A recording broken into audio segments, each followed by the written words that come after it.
All right, I'm coming to you guys today with another dream that I had maybe last night into this morning.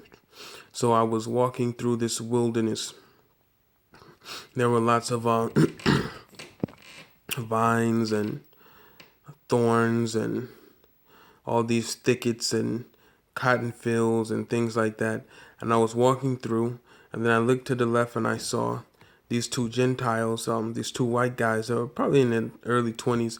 They were lighting firecrackers and causing all this smoke. And when I looked a little closer, I saw it was my aunt's house they were at. So I walked over and went inside the house, and I told my relatives that there were these two Gentiles outside, starting fires and playing with firecrackers outside. And some of my relatives didn't believe me. The white guy's parents were in the house, and they were saying things like, "Oh no, our sons wouldn't do that. Our sons are innocent. They don't do things like that. We don't believe you." They were basically speaking against me, and I had already spoken against the Gentiles outside, so they stopped doing what they were doing and they came in. Anyway, in the dream, I went to the bathroom, and there was some type of celebration going on. I don't know if it was Christmas. I don't know if it was what. I don't celebrate Christmas anymore. So something was going on. So when I came out of the bathroom, I was talking to a female cousin of mine who used to be in the army, and I was telling her that it's time for me to go. I had some place I had to be, so I was about to leave. So when I said that, the two Gentiles that were lighting the firecrackers, one of them came over to me and my cousin and said, "Oh well, we've got 8.5 bullets and we've got army experience and we're good hunters, so we can hunt you when you leave." So then my cousin said she had a 9.5 bullet. I don't know what that means. She had a 9.5 bullet, and she began to describe it to these Gentiles, and she told them that she had army experience, and she didn't mind putting, she told them how she put a gun to this man's lips for not giving her a sandwich or something while she was pregnant or something like that. And the two Gentiles got scared and they said, "Oh, we'll just stay here." So they stayed there at the house, and I left. When I walked outside, I think I walked like toward the garage or something, and this woman, Helen Willis, this she's like a character on the Jeffersons. I don't know why she was there, but she said something to me. I don't remember what she said, but I know she's dead at this time. She's passed. And I picked up this huge machete with a long curved blade, and I went back into the wilderness and I started cutting through. So as I was cutting, and this machete was really cutting through, like all the way down to the grass, like somebody had mowed, and I was just using the machete. So I kept going. I was cutting through. It got to a point where I felt like the machete got,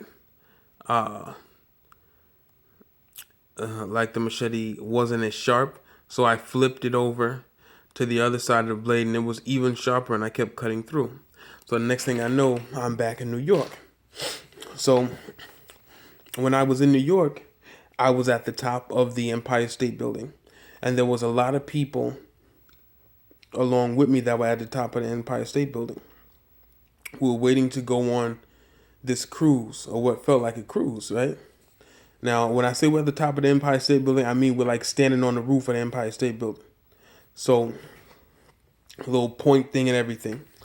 So then we start boarding, and I guess it was like a huge plane or something like that. It was like a ship, but it was like a plane.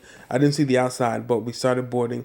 I was on one of the front rows, but there was no first class because there was no dividers or anything. But I was on one of the front rows, and I looked around, and everybody, it was like a New Year's celebration.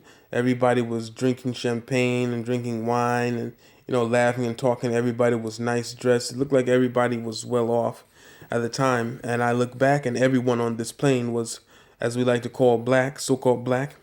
They were all Israelites on the plane or the ship.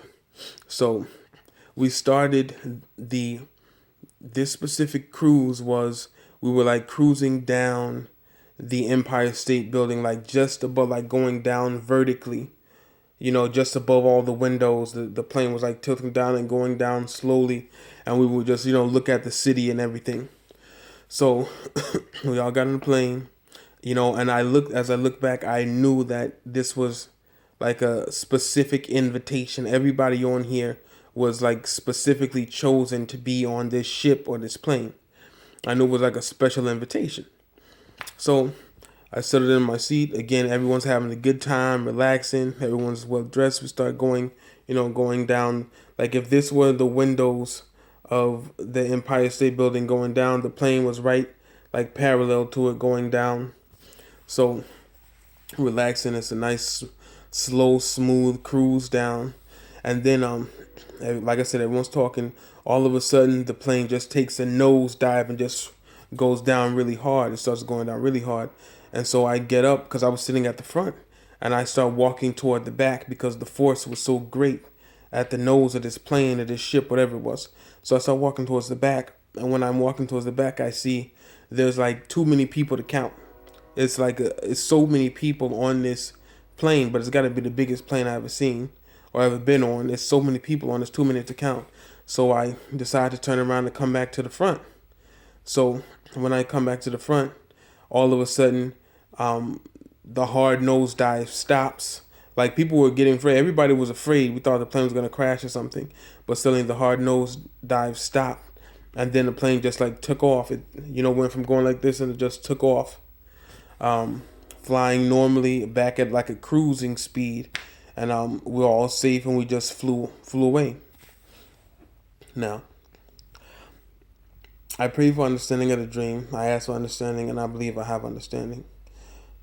Originally, I was in the wilderness, and from what I understand, at some point in time, the Israelites are going to have to face the Most High in the wilderness. Now, I was in the wilderness alone for whatever reason. I was cutting through all the thickets and thorns and things like that. Maybe on my way finding out the truth. I think the Gentiles outside of the house was a signal of the way the Gentiles are causing fire and causing trouble around and about the house of Israel or the Israelites, as they do all the time. All these cop killings and unjust judges, unjust lawyers, unjust prosecutors, so on and so forth. Now, I left and I went back into the wilderness, cutting my way through. And then I got to this celebration. It's like it was coming to an end. We're at the top of the Empire State Building, so I'm thinking it's it's something to do with this country. So, we're cruising down.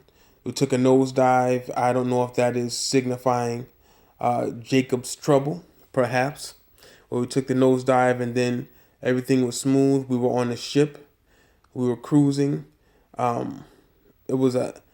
It's strange because I felt like it was a plane, but it felt like a ship, like we were going on a cruise, which, in the book it talks about the ships of Tarshish that are going to return the house of Israel back, if I'm not mistaken, the house of Israel back to the land. But I felt like that's where we were going on before. It was like a total nosedive and it was all lost. We were saved out of the trouble because everyone on the plane was an Israelite. It was all black people on this plane. I recognized some of the people on the plane. So we flew off and we left. We basically left this country, I'm sure. We moved on to wherever we were going and left whatever trouble that there was behind. So if anyone cares to try to interpret this dream to give me more information, please do so. If you understand, if you've had a dream similar to this or a vision similar to this, please let me know. I've had a few other dreams. I'm going to make some more videos about it, but you can leave comments below if you like. If I come across anything that is hindering or anything that is not conducive to being a puzzle piece in all of this, or that is not conducive to the house of Israel, on the comments or anything, I'm just going to delete that. If I run across any Gentiles spouting any nonsense, I'm going to delete that. So you do what you need to do.